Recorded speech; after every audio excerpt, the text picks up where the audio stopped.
പ്രമേഹമുള്ള ഒട്ടേറെ പേര് കാണുന്ന വിഷയമാണ് പെരിഫറൽ ന്യൂറോപ്പതി, കാലിന്റെ പ്രശ്നം. കാലിലേക്കുള്ള ബ്ലഡ് സർക്കുലേഷൻ കുറഞ്ഞു പോകുന്നതാണ് ഇതിന്റെ പ്രധാന കാരണം.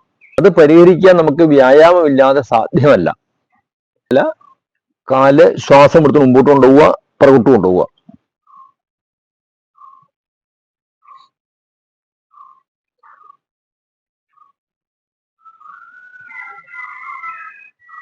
ഇതൊരു 10-50 പ്രാവശ്യം നമുക്ക് രാവിലെ വൈകിട്ട് ചെയ്യാവുന്നതാണ്.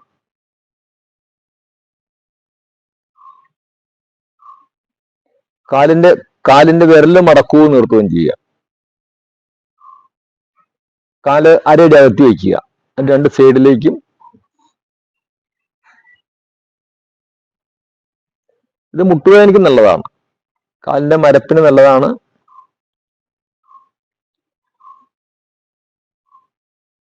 പിന്നത്തായിട്ട് കാൽപാദ റൊട്ടേറ്റ് ചെയ്യിക്കുക. ആദ്യം ആന്റി ക്ലോക്ക് വൈസ് ആയിട്ട്,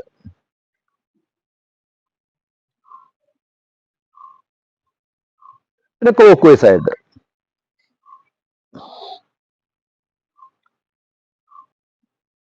അടുത്ത കാലിന്റെ മസിലും ഞരമ്പുകളും സജീവമാകാൻ വേണ്ടി ചെയ്യുന്നൊരു എക്സസൈസ് ആണ്.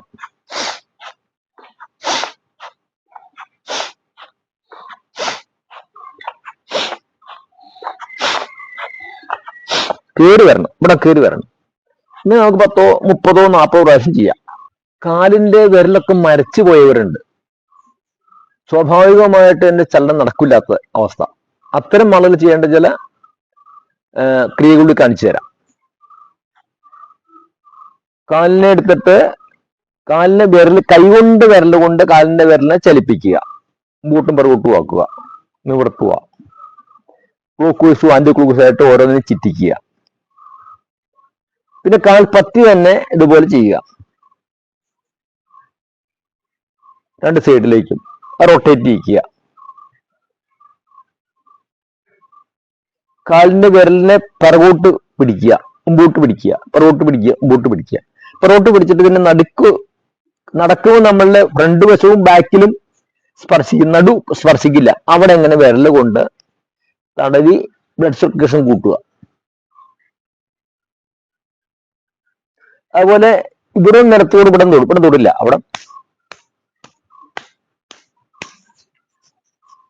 തിരുമി ബ്ലഡ് സർക്കുലേഷൻ കൂട്ടണം. വീണ്ടും കാലൊന്ന് ഒരു 10 പ്രാവശ്യം ഇങ്ങനെ കാണിക്കുക. ഇതിങ്ങനെ ദിവസവും രാവിലെ വൈകിട്ടും ഒരു 10-20 മിനിറ്റ് നേരം ഇങ്ങനെ കാലിന്റെ പാകത്തിന് വേണ്ടി നമ്മൾ ചില കാര്യങ്ങൾ ചെയ്ത് കൊടുക്കണം. ഇത് വളരെ ഫലപ്രദമാണ്. അടുത്തത് കാകാസനം. ഇങ്ങനെ ഇരിക്കുക, വെറുതെ ഇരിക്കുക. ഈ ഇരിപ്പ് വളരെ പ്രയോജനമുള്ളതാണ്. ഇത് കാലിന്റെ മരപ്പ് കുറയാൻ നല്ലതാണ്, മുട്ടുവേദന കുറയാൻ നല്ലതാണ്, ലൈംഗിക ശേഷി കുറവിന് പരിഹാരം നല്ലതാണ്, മോഷന്റെ പ്രശ്നമുള്ളവർക്ക്, കോൺസ്റ്റിപ്പേഷൻ ഉള്ളവർക്ക് പരിഹരിക്കാൻ നല്ലതാണ്, PCOD പോലുള്ള പ്രശ്നങ്ങൾ പരിഹരിക്കാൻ നല്ലതാണ്. അതുപോലെ യൂട്രസ് ബ്ലാപ്സി എന്നവരുണ്ട്, പുറത്തേക്ക് ഇറങ്ങി വരുന്നത്, അങ്ങനത്തെ വിഷയം ഒഴിവാക്കാൻ നല്ലതാണ്. മൂത്രത്തടസ്സം, ചിലർക്ക് മൂത്രം പുറത്തേക്ക് പോകാതിരുന്ന വിഷം വരുന്നുണ്ട്. അങ്ങനത്തെ ഒരുപാട് രോഗങ്ങൾക്ക്, നമ്മുടെ ജനനേന്ദ്രിയ ബന്ധപ്പെട്ട ഭാഗങ്ങളുമായി ബന്ധപ്പെട്ട രോഗങ്ങൾക്ക് വളരെ നല്ലതാണ്. ഇങ്ങനെ ഇരിക്കാത്താണ് പ്രധാന വിഷയം. നിങ്ങൾ ദിവസവും ഇന്ത്യൻ കോസ്റ്റ് ഉപയോഗിച്ചിട്ട് മലമൂത്ര വിസർജനം നടത്തുകയാണെങ്കിൽ അത് വളരെ ആരോഗ്യത്തിന് സഹായകരമാണ്. അങ്ങനെ ഇന്ത്യൻ ക്ലോസറ്റ് ഉപയോഗിക്കാൻ പഠിക്കുക. രണ്ടാമത് ഇങ്ങനെ വരിക, കാലിന്റെ വിരലിൽ നിൽക്കുക, ഇങ്ങനെ മുമ്പോട്ട് നടക്കുക. പതുക്കെ കാക്ക നടക്കുന്ന പോലെ നടക്കുക, മുമ്പോട്ടും പുറകോട്ടും. ഇത് ന്യൂറോപ്പതിയുടെ മാറ്റാൻ വളരെ നല്ലതാണ് ഇങ്ങനെ ചെയ്യണം.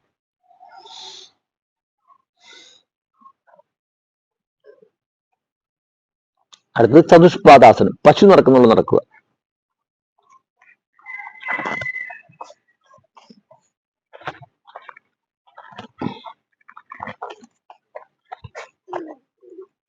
ഇത് മുറ്റത്ത് വേണമെന്നുണ്ട്. മുറ്റത്ത് അവിടെ ഈ ടെറസിന്റെ മുകളിൽ എവിടെയെങ്കിലും കുറെ നീളമുള്ള സ്ഥലത്ത് നമ്മൾ 10-30 പ്രാവശ്യം പൂട്ട് കിടക്കും, പുറകോട്ട് കിടക്കും. അങ്ങനെ നടന്നു കഴിഞ്ഞാൽ പാൻഗ്യാസിന്റെ ആക്ഷൻ വളരെ നന്നാക്കാൻ നല്ലതാണ്. ഹാർട്ടിന്റെ പ്രശ്നം ഉണ്ടാവില്ല. ഹാർട്ടിന്റെ പ്രശ്നം ഉള്ളവർ ചെയ്യരുത്, ഹാർട്ടിന്റെ പ്രശ്നം ഉണ്ടാവില്ല.